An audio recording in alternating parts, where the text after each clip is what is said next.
But guys, first we have Undead Unluck, episode 20, Ano Un. So, or Ano Un, maybe. Who knows? But Andy and Fuko are set to meet the mysterious mangaka Ano Un to discuss the origins of the manga From Me to You.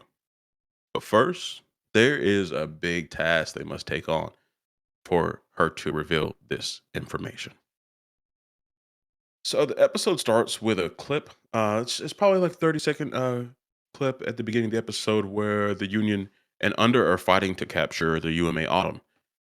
And we see pretty quickly Fuko getting cut down by, from what it seems like, unseen. And Tyler, like, do you think this is like a glimpse into the future, or like, what do you think is the dealio here, bro? Well, first things first, like I was really confused at what was going on at this point. I was like, did I miss last episode?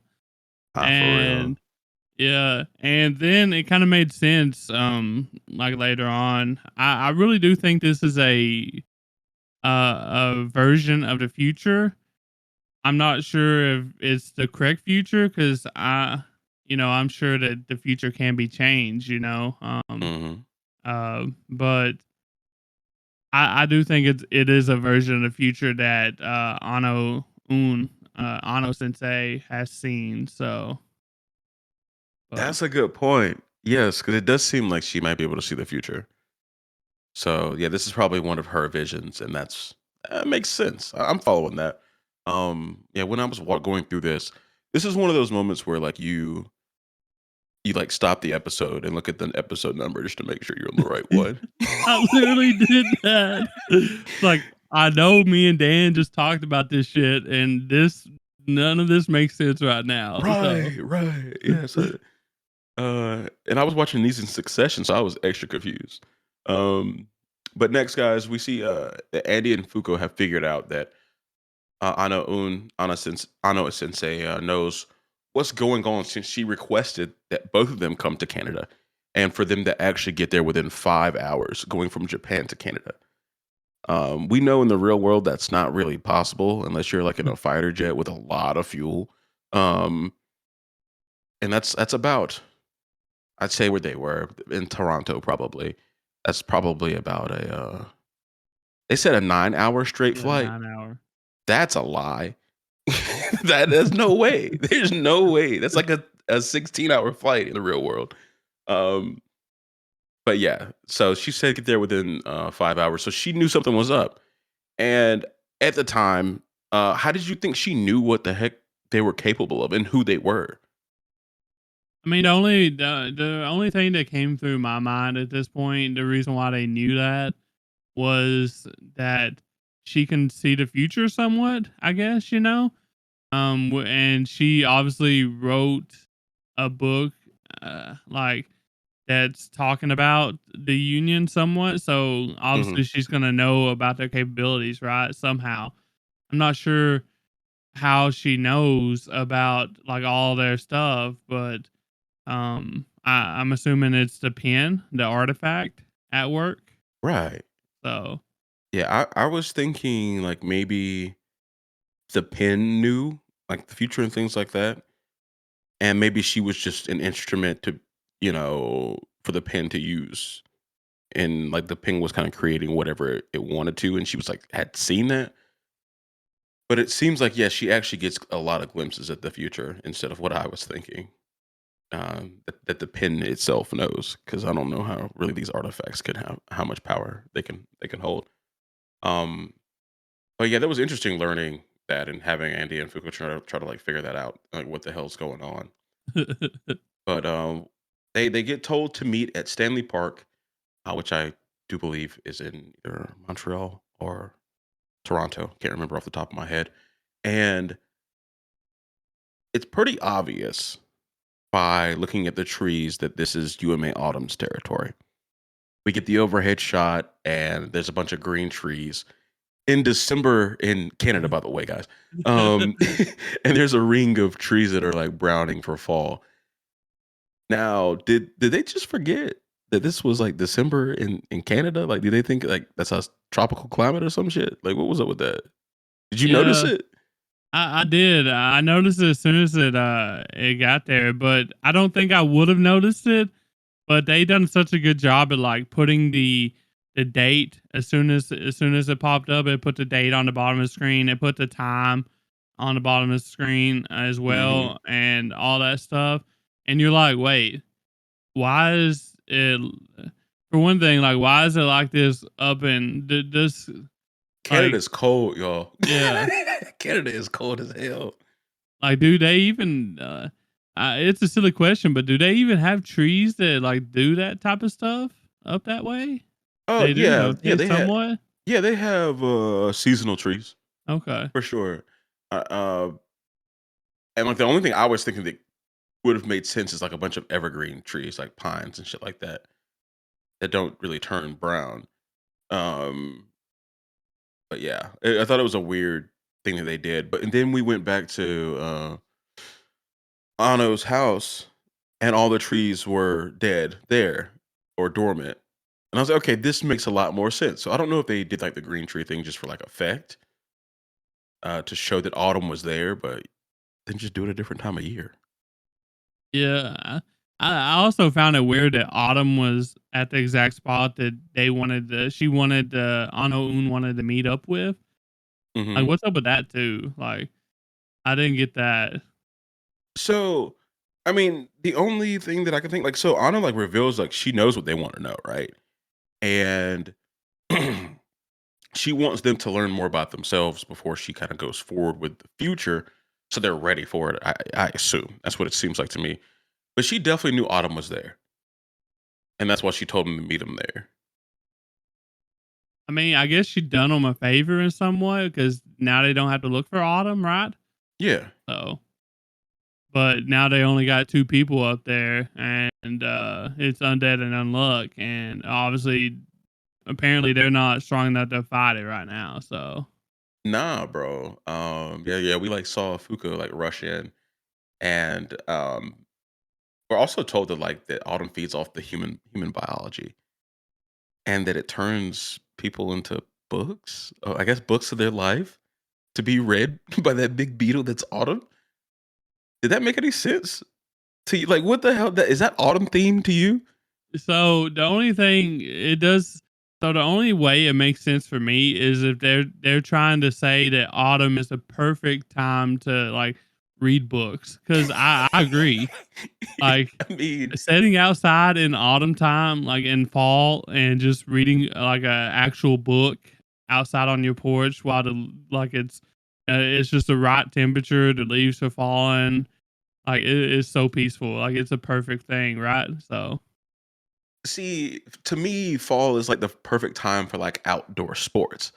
Like you think about summer, and of course, people want to get out in spring. You know, the coming to spring is huge. The temperature's heating up. You can go outside again. And but fall, bro, like it's calming down. It's not super hot like it was in August.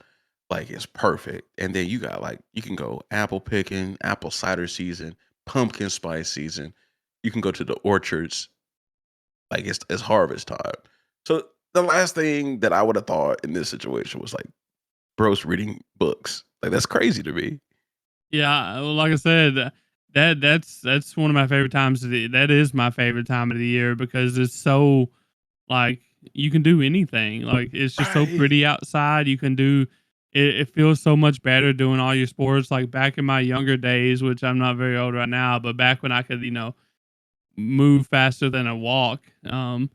I would go play a lot of ball in the fall time, because summertime it's hot as hell. Right. It is the So, perfect time to go chill by the court. but Yeah, yeah, yeah, But yeah. it also would be my favorite time to just, sit outside and, enjoy the weather, just read a book, It it's just really so is. good. It's my So, favorite time of the year. yeah. For sure, fall is my favorite season. Um, but yeah, like getting back to the episode though, like I said, Fuko's like kind of just rushing down on Autumn trying to save somebody, and we know she's really not all like that. Like a battle accessory, really. Um, but like kind of as the battle starts, like Andy's like, okay, we're gonna do the same strategy we did against UMA Burn, and Anna's like, y'all dumb as hell. That's not gonna work here. Like, this is a different person. Like, like, and come to find out, Autumn has like some very thick, hard armor. Um, the bullet finger's not working, and Ano kind of comes in to save the two and proceeds to cut off her own arm, draw a fake Andy arm, an undead arm. And she does like some super powerful body parts bullet. I think she called it volcano or something like that. Yeah. It was dope. Um, and kind of stuns Autumn, draws a mid 20th century like airplane to come pick them up and save them. They retreat. She was cool as shit. Like the Sensei is got it. I don't know how you feel about her, bro, but like I was very impressed. I think I was a little slack jawed when she was doing all this because it was just like so creative. And then we also learned that like she that arm's gone. Like she really cut off her own arm. Like what were Yeah. you thinking in these moments, man? Uh, First thing to come to my mind was that she she's powerful. Oh, Like she's 100%. very powerful. I don't know if she has something going on plus the pen, or if the pen is just that strong. But she can literally like just imagine a someone with a huge imagination gets the ability to like have something that can create anything that they can think of. And that's what she's got. She can literally create anything that she can think of. Even Yes. she can even use undead's powers to some extent because she can think of that. But I'm just like I'm confused that if it's artifact that is if it's got this much power plus see the future, or like is it doing both things, or can it create the future? So I think she's a negator as well You think, yeah, that would because make sense. the only reason I think she's a negator is because um she said as negators, like when she was telling them that their strategy was boring, which it was, and it wouldn't work, she was like, we're negators. Why don't you be more creative with your ability? And if she wasn't a negator, she wouldn't have said we are negators. Okay, Or I you see should what use your you're saying. negator abilities. She would have been like, what the hell are you guys? Yeah, okay. So she's knowledgeable about what's going on. And she knows what a negator is because she's seen the future and already written it. Um, I think a lot of the power we've seen so far is from the pen, the artifact. Um, but I think she has an ability that goes well with it somehow. But I'm not sure what that ability is yet. And I also like the fact that she pointed out that while Andy and Fuko is following the rules, they've created even more rules for For themselves. themselves. Yeah. Yeah. And I feel like that's something that happens a lot when you're trying to follow rules. You create more rules and make it harder on yourself instead of just being, just doing your own thing. That is the So essence of bureaucracy. That is, and I hate bureaucracy. That's the essence of it. It's rules and rules and rules, and there's so many rules. It makes it hard for you to actually get something done. Yeah, you just get lost up in the rules and you just forget what the real rules are because there's so many rules, right? Right? When the rules start getting in the way of your goals, there's too many rules. Yeah, we agree on our own. So Yeah, yeah. She's built different though. She really is. So from there, Ano leads Ardua back to her home, and she ends up contacting Juiz by drawing her own emblem. She's just so cool, bro.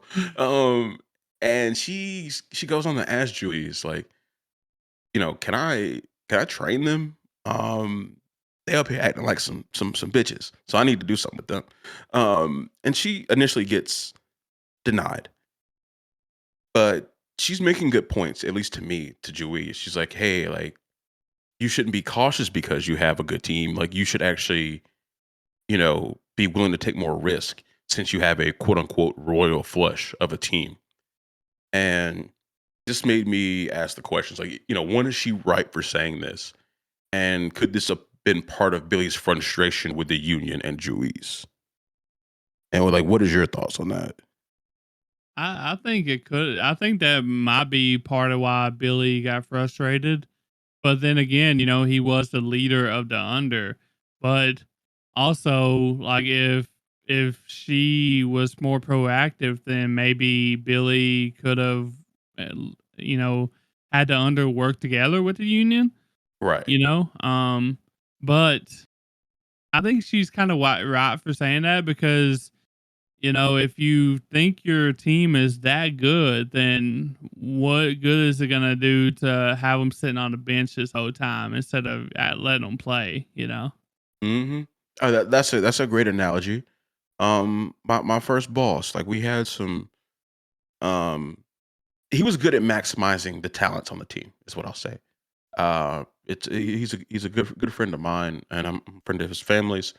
But he always told me he's like, I hire smart people, but I never tell them what to do. So what would be the point of having a good team if I just told you guys what to do all the time? He's like, that's for you to decide. If you have problems, yeah, shit flows uphill. But for the most part, I'm gonna let you go run and make mistakes. And I think Juiz could probably use that talk from my guy right now. Because it's like you have to maximize it. Like you just can't have a bunch of star players sitting on the bench, like you said. Yeah. You got to go let them The go point out. of They have to having make them. mistakes. Yeah, they have to So go make mistakes. They got to go take chances. That's how they grow. That's how they get good. yeah. I mean, Um, that's how they get experience. That's how they save the world. They kill God. So exactly. They got to get out there. But yeah, she ends up letting them. So Juiz ends up letting Ano Sensei train them, and the first task is really just getting Andy's life story. And she kind of like summons, I guess, draws a piece, claw from Autumn, and cuts Andy, and he turns into this stack of paper. But it's a book that's reaching into the heavens and outer space because his life's been so long. And I presume this is the story of his life, and that's not the last thing we get to see. And I'm excited to see how they end up reading all of this and how they can use it to to their benefit, man. So that's the end of the episode right there. Did you have any questions I, about it or anything? yeah, I think they're gonna go to space to They read the gotta go to beginning. space. Yeah, to get to Yeah. the beginning, they got to. So basically, the future is at the moon. Yes. Oh man. But yeah, it was a really great episode. I enjoyed it, man. I enjoyed it. Yeah, I'm definitely looking forward to next week because this week, like I said, it was been a sleepy few weeks, and now we're starting to get some pretty decent episodes back up. So Yes, yes. And this was a good setup. Now we think that Fuko may be in danger if they're not strong enough. Because we've seen that glimpse into the future, presumably by Ano. yeah. Um, there should be some good fights. We know Autumn's a freaking tank of a UMA, so this is gonna be it's gonna get good. It's gonna get good.